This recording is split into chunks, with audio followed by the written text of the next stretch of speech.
I was 24, I was pregnant with our first son, Daniel, in the middle of med school. So that wasn't something in those days that happened much.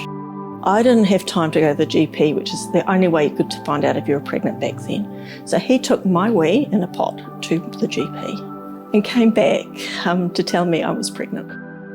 And I was delighted for, if I'm honest, about half a second, and then I thought, oh crap, how am I going to cope?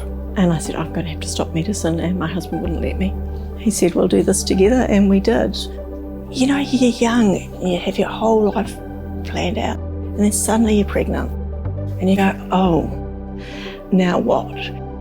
And you know that the system you're in is against that, and it really was, and I'm not exaggerating.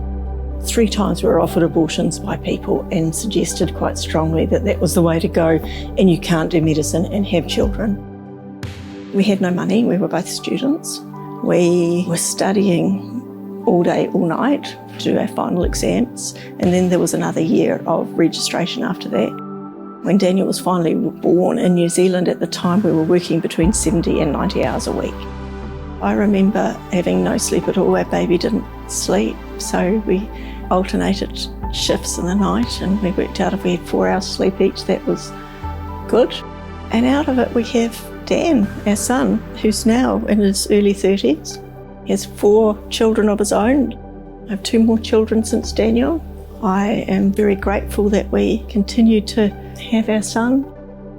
He's doing GPing now out in Roma.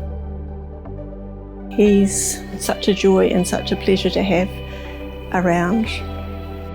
I don't think people realise when they say, oh, we'll just have children later, that you'll never have that child later.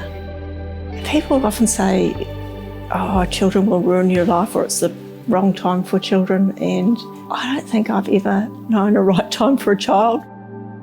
Sometimes life doesn't go the way you want it to, but at the end of the day, what really matters are your family.